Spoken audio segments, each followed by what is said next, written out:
Nobody is ready to tolerate failure. Very true. People want everybody to be successful at all times, at Absolutely. all places, and not succeeding is regarded as something outcast over there. True. So what happens is that places a tremendous amount of stress. He did not perform, he did not deliver, or she did not deliver. And that is the reason for your increasing number of suicides and depression. Very true. And people withdrawing that, I don't want anything, I just want to withdraw, I want to forget. More than somatic, now psychosomatic problems have increased in higher number.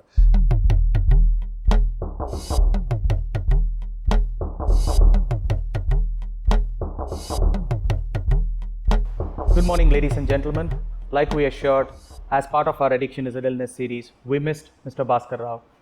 Thank you very much, sir. Mr. Bhaskar Rao is our ADGP for Karnataka, ex-commissioner of Bangalore, and many other ranks to his fold. It's an honor to have you around, sir. Thank you so much. Thank you, sir. Our conversation with Mr. Bhaskar Rao is going to be around the law enforcement, around the perspective of the law enforcement, around addiction. I start this as an opener, which would be, what would you view as an addiction, sir? What is addiction to you, and the aspect of pleasure seeking in addiction, which is why people get into it? See, from criminal point of view, addiction was taken care of only, or rather addressed, as late as 1985, after the passing of the Narcotics and Psychotropic Drugs Act, NDPS Act. Before that also, people were addicted to a lot of things. So in common parlance, they say, I'm addicted to drinking, I'm addicted to smoking, I'm addicted to drinking coffee, or I'm addicted to reading, I'm addicted to walking. So these are compulsive behaviors. Come what may, I want this, that's all. Post that activity, they are on a high. They are ready to do anything. It could be risky, or it could calm down their mind, or they could be ready for any proper decision making. But if you see this from a criminal point of view, what I as a police officer have seen, that this addiction is at two extremes. Either those who are absolutely jobless, or have nowhere to go, or looking for a high from out of nothing, they become victims of this, especially during times of unemployment, or who are suffering from depression, or when they have absolutely nothing to look forward to. Or you come to the next continuum, where people are under extremely high stress and expectations are very, very high from those kind of persons over there, or they who have to perform. People from all walks of life are there. High performing students form a part of that. Then I have come across doctors who have become victims of that. Our concentration has to be at the middle. In the beginning, that person is a victim. Later on, to address those needs, he or she starts spending money somehow or the other, whatever is available, and starts spawning. So that starts disturbing the domestic fabric at home. Right. Then it starts disturbing the social fabric. Correct. So that is where the cause of concern is. Now, what you hear about Urta Punjab, means it is rampant over there. It is not a domestic, but it's a statewide phenomena that has happened over there. If you see in high pressure educational institutions, either on the coastal cities or in Bangalore, that they feel that unless and until they consume some kind of substance, they are not able to address this. But unwittingly, there is a thin line. They are victims if you look at it from a medical perspective. Absolutely. But if you look at it from a law enforcement, they are violating a law, and they are stretching the resources which they do not have to consume this. And when they are deprived of that, they are likely to become violent, and they don't know what the consequences of their action are. They may end up hitting and harming loved and dear ones also over there. Interesting. So that is where we come into the picture. Addiction comes from the broader aspect of mental health, and mental health has a mental health care infrastructure. Do we have a lack of mental health care infrastructure in this country? The answer is yes. We have to deal with it. We have to work with it. But addiction also has various levels. There are people who are in early stages of dependence, the people who are in mid stages of dependence, and people who are at the latter stages of dependence. We've been lucky enough that there is a new Mental Health Care Act of 2017, which is supporting this new infrastructure, but it has to still be implemented. How would you see if there is a person who needs help, whether it would be actioning these individuals primarily on the legal aspect first, or should they be sought for medical aspect? And can they all both coexist? Can there be a framework for that? I would say that home and society first, then comes your legal, and then comes your medical, because you come from an area of curative aspect over there. So within the preventive aspect also, very good home is the place where it has to start over there, where mistakes have to be corrected. Instead of a person who commits a mistake not to be treated like a criminal or a person who has gone astray, they have to be corrected. If the victim has crossed home and society, definitely Right. two pathways are available to him: either go to the medical field or become a part of the law enforcement over there. But even after he has gone to law enforcement is not going to cure anybody. They have to once again come back to the medical field over there also. So law enforcement can definitely put some amount of fear, because this is not something which you can live without it. So the law says, well, this is against the law, you cannot consume.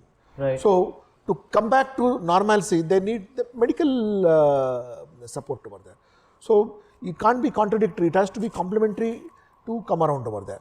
But when you create such circumstances over there, if you have so much of unemployment around, if availability of these substances are there, for any problem to be solved, there has to be a political will, and the political message has to go that Correct. we need mental health care institutions both in the private as well as in the government domain.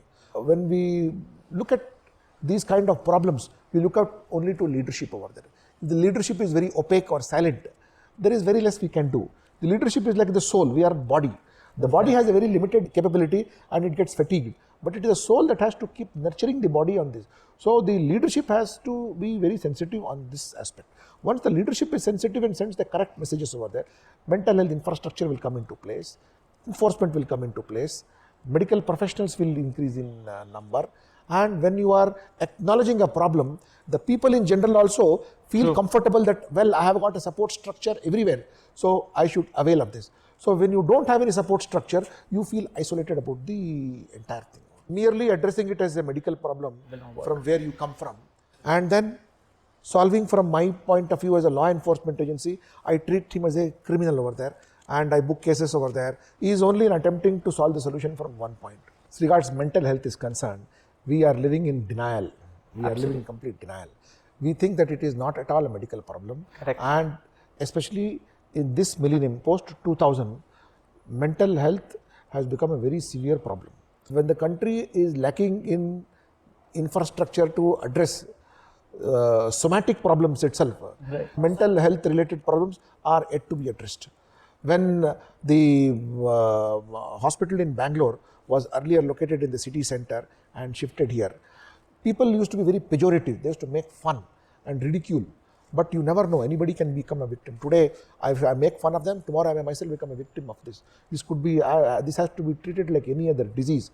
But we feel that such persons who are afflicted with mental illness should be made outcast, etc. Like we had the Indian Lunacy Act and the Lunatic Asylum, where all the lunatics are supposed to be kept there, and even the media, movies also have also referred them not in a very, very kind manner, but in a very pejorative way, and people tend to hide mental health issues over there. Awareness can play one role, whereas trainings play an integral role in imbibing into these, let's say, it could be police force, it could be educational institutions, corporate houses, at every level. That is something that I personally believe in. Where do you see a stance of our law enforcement authorities at all levels? Are they sensitized to mental health? Are they spoken about addiction? And where do you see the need for these aspects? So you mentioned about awareness and training, but prior to awareness and training is acknowledging and appreciating that, okay, there is a problem.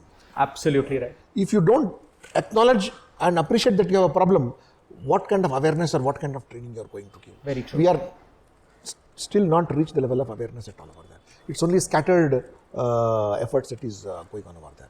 If you want to deal with this problem, you have to deal with this in a very, very stern manner. Zero tolerance policy over there. Moment a person is caught peddling or trying to profit out of this, such a person should be dealt with immediately and punishment should be administered.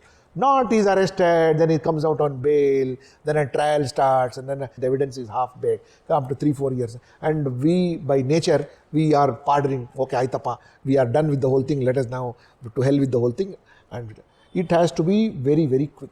And similarly, as regards the medical professionals are concerned also, Right, sir. the way mental health has to be dealt with and way somatic problems has to be dealt are absolutely very, very different. You need to have a mindset to deal with this. Absolutely. Not every somatic medical professional cannot deal with a psychosomatic or a case of this kind over there, because the results are not very, very soon here. It takes a lot of time. And here you have to under promise and over deliver. Absolutely. We have to say addiction is an illness. It's not from the prescription desks of our doctors. And it's not because families want this treatment. It is because we're looking at it at a very holistic perspective. And it, like you rightly worded, there cannot be a better way to say it. It needs every section of the society, every individual involved. But how do you see all of us working together, sir? Are there any quick action steps? Are there things that you would expect from us? Are there areas that we all have to work together immediately? So I think that is something that I would like to hear from you. Again, I go back to the leadership over there. A half-baked communication cannot solve anything. It can keep everything. It can keep me also busy. It can keep you also busy. But only leadership can get rid of a problem. Point taken, sir. Otherwise, you keep running your establishment. I keep conducting raids. More drugs will be coming. More drug addicts will be there. Some will die. New drug addicts will come, and you will be curing the new drug. So this is a problem which we can solve. We have a lot of other problems. We are all profiteering of this problem over there. We are all profiting in some way or other. The way a drug peddler and a drug addict is deriving some kind of a pleasure out of the whole thing over there. Similarly, the police also are deriving some kind of a benefit by carrying out all these things over there. There has to be some kind of a strong message through non-availability of these things at the borders itself over there. And if it is available, if it has crossed the border stringently, it has to be questioned how it crossed and came inside. Absolutely. Now, as Commissioner of Police, I have had the unfortunate task of arresting people from the foreign post office who were conniving with peddlers to supply it to the victims.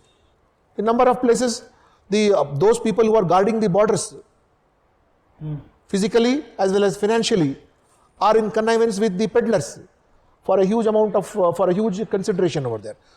How it is coming through the post offices over there and how it is getting supplied. And once it is there, such of these persons who have been part of it there has to be summary trial, quick trial, and if an investigation is of poor quality, punish the police officer for poor quality. So that this is done over there. And of course, you are there in the curative aspect of the treating the addiction. It could be any kind of addiction, and it is your domain. You need good quality people who are trained professionals over there.